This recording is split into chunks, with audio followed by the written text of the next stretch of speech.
반드시 끝내는 힘. 타협할 것인가, 우선순위를 정할 것인가, 서로 경쟁하는 목표를 수행할 때 타협점을 찾을 것인가, 우선순위를 매길 것인가 결정하는 몇 가지 요소가 있다. 그 중에 첫 번째 요소는 행동의 정체성 반영 여부다. 자신의 행동이 자신의 정체성 혹은 도덕성을 말해주는지를 따져보면 된다. 만약 당신이 그렇다고 대답한다면 당신은 우선순위를 매기는 경향이 있다. 이런 경우 당신은 타협의 정체성에 대한 엇갈린 신호를 보낼 수 있으므로 타협을 피하려 한다. 만약 전기자동차를 구매하면서 집안에 불을 모두 켜놓고 산다면 이 사람들은 환경 문제에 대한 당신의 입장이 무엇인지 혼란스러울 것이다. 샤르드 시몬슨과는 사람들이 간식할 때 타협안을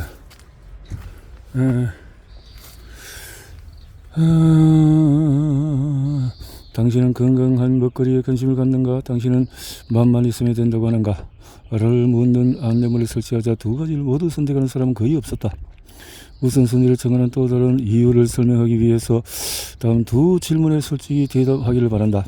첫째, 당신은 신체 장기 중에 하나를 $50만 팔 수 있는가?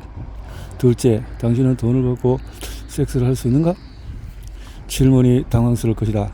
이런 질문은 대부분 불편해하고 심지어 부적절하게 생각한다. 필립 테들러건 이를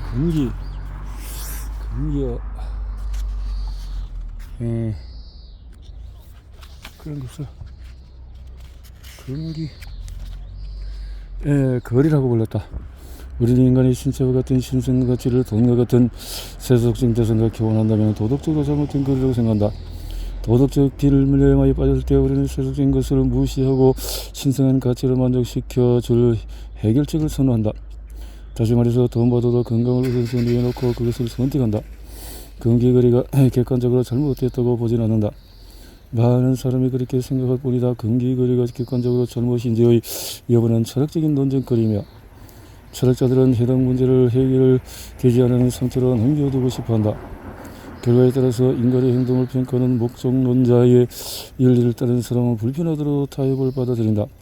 하지만 윤리관으로 행동을 평가하는 의무론자의 윤리를 따르는 사람은 금기거리는 도덕적으로 잘못이라고 믿는다. 만약 자신이 의무론자라면 우선순위를 정해야 한다고 생각할 것이다. 차량을 구매한다고 생각해보자. 비싼 차일수록 안전등급이 높으므로 안전과 건강 문제를 놓고 차를 선택해야 한다.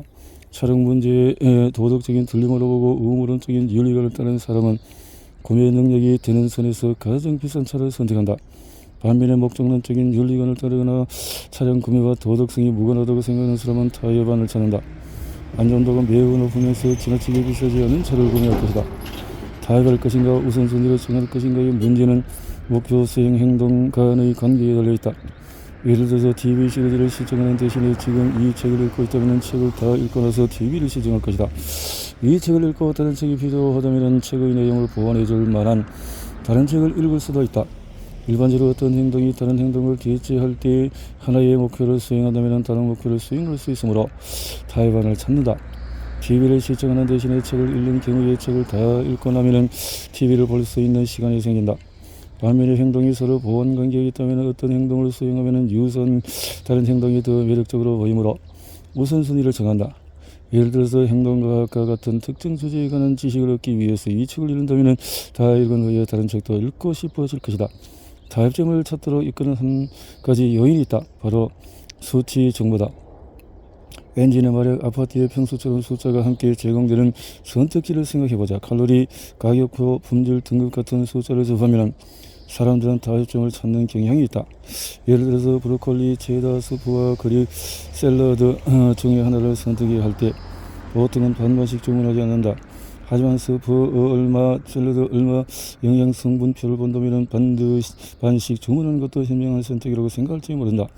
타협점을 찾도록 유도하고 또 다른 요소는 고민정의 목표의 특성이다. 고민 중에서 호텔, 스파처럼 다른 것으로 대체해야겠다고 생각한다. 이처럼 목표가 가진 한계 가치가 감소하기 시작할 때 우리는 타협안을 찾는다. 반대로 한계 가치가 증가하는 목표, 다시 말해서 전부 아니면 전무 목표를 추구하면 우선순위를 더 매력적으로 받아들인다. 마지막으로 목표에 몰입하는 순서가 목표 간 조율에 영향을 미친다. 중요도가 낮은 목표를 수행하고 중요도가 높은 목표를 수행하는 것이 반대 방향으로 하는 것보다 바람직하다. 우스갯소리지만 부모님은 당신이 담배를 피우면서 기도하는 것은 허락해도 기도하면서 담배를 피우는 것은 허락하지 않는다. 만약에 당신이 담배도 안 피우고 기도도 안 하는 사람이라면 이런 일을 생각해보라. 아이스크림에 과일을 첨가하면 건강과 맛의 균형을 맞추려면 현명한 선택지로 보인다. 하지만 과일에 아이스크림을 넣으면 바람직하지 않은 선택지로 생각된다. 이런 이유에서 알 수 있듯이 우리는 쾌락보다도 건강을 우선순위에 놓는다. 우선순위, 반드시 끝내는 체크 포인트. 우선순위를 정한다. 목표 체계를 그릴 수 있나? 다중 결과적인 수단을 구분할 수 있는가? 등 결과적인 수단을 구분할 수 있는가? 한 가지 수단만 존재하는 목표를 구분할 수 있는가? 목표를 수행할 수 있는 다른 방법이 없을 때는 한 가지 수단의 자원을 잘 분배해야 한다. 일과 가족, 학업과 사회활동, 또 건강과 쾌락 중에서 어느 선택을 할 것인가? 목표가 상반될 때 타협점을 찾을 것인가? 우선순위를 정할 것인가? 적절한 해결책을 찾을 때 목표가 당신의 정체성이 얼마나 중요한지 목표 수행을 도덕적, 윤리적 문제로 바라보는지 생각해야 한다. 그리고 목표 간 우선순위를 정해야 한다.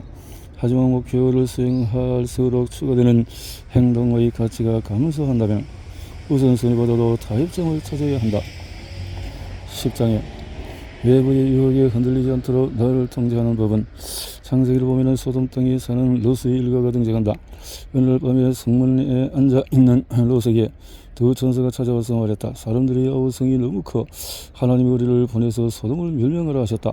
새벽이 되자 천사들은 롯에게 가족들을 데리고 산으로 피신하라고 말하며 무너지는 도시를 돌아보지 말라고 했다. 롯은 아내와 두 딸을 데리고 도망쳤다. 하지만 불과 이왕이 쏟아져 내리자 롯의 아내는 유혹을 이기지 못하고 뒤를 돌아봤고 그 순간 그녀는 속은 기둥으로 변했다. 불쌍한 롯의 아내는 자기 통제의 중요성을 이용할 때 자주 등장한다. 다네가 말해주듯이 자기 통제라는 스스로를 억제하는 힘이다. 유혹을 맞닥뜨렸을 때 뒤를 돌아보지 말라는 천사의 지시와 같은 중요한 목표를 포기하지 않는 힘이다. 궁극적으로 목표가 충돌하는 상황에서 자기 통제의 딜레마가 발생한다.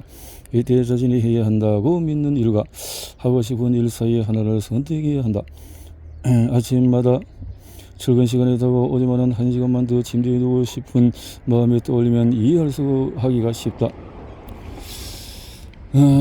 순간적인 조건은 중요한 목표만큼이나 강력하고 우리를 목표와 반대 방향으로 끌어당기기 때문에 통제하기 어렵다. 누구이나 먹고 잠자고 소셜 또 돈을 쓰고 섹스를 하고 싶은 욕구이다. 별리는 오만과 그 동료들이 따르면 우리는 깨어있는 시간 중에서 절반을 욕구를 느낀다고 한다. 그리고 욕구의 절반을 먹지 말아야 해, 마시지 말아야 돼, 이제 일어나야 해 같은 목표 갈등이 찾아오고 있다. 자기 통제력이 늘 목표 간 갈등이 필요한 것이 아니다. 진로와 배우자 선택은 결정하기 어렵지만 자기 통제를 해야 하는 일은 아니다. 둘 중에 하나는 옳은 선택이고 다른 하나는 유혹이 분명하다면 자기 통제를 농위해서 결정해야 한다. 사람들은 스스로를 잘 속이기 때문에 옳은 선택과 유혹을 바로 구분하지 못할 수 있다. 하지만 자기 통제력이 둘을 구분하는 하나의 요인이라는 것을 알고 자신이 해야 할 일과 유혹을 분명히 구분할 수 있어야 한다. 만약에 자신이 선택해야 할 일이 유혹인지 아닌지 분명하지 않을 때는 자기 통제로 해결할 수 없다. 또 한두 가지 선택이 모든 중요한 때에는 결정을 내리기가 쉽지 않다. 예를 들어서 어떤 직업이듯이 나름대로 장점이 있기 때문에 직업 선택은 자기 통제력이 필요한 문제가 아니다.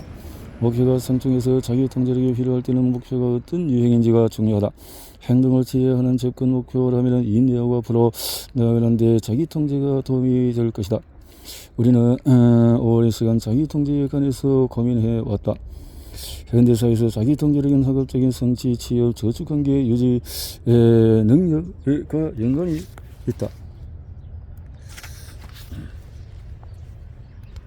이런 연구들을 보면 어떤 사람은 자기 통제력을 타고난 것처럼 보인다. 하지만 우리는 자기 통제력을 가지고 태어나지 않으며 성장하는 과정에서도 키워간다. 자기 통제력은 발달 속도에 영향을 받는다. 마티아스, 알레만드 등등등. 자기 통제력의 발달 속도는 사람마다 다르다. 하지만 자기 통제력의 대부분 유년기를 지나서 청소년을 거쳐서 성인기에 이르기까지 발달하는 것으로 나타났다. 자기 통제력. 성인들도 자기 통제가 매우 어려운 경우가 많다. 자기 통제력을 가져야 두 번째 과제는 유혹과 맞서 싸우는 것이다. 유혹이 목표 달성에 엄청난 장애물이 부르는 것을 알고 있기에 행동과 분야에서는 자기 통제력을 키울 수 있는 많은 전략을 찾아냈다. 자기 통제 전략은 목표를 고수하는 동기를 높이고 유혹에 굴복하려는 동기를 낮춘다. 예를 들어서 금주가 목표라면 술을 캐비닛에 넣고 잠근 뒤에 열쇠를 다른 층에 두고 자주 다니는 곳에 물병을 두면 된다. 다행히 술을 캐비닛에 넣고 잠그지 말고 유혹과 싸울 때 사용할 수 있는 전략들은 많다.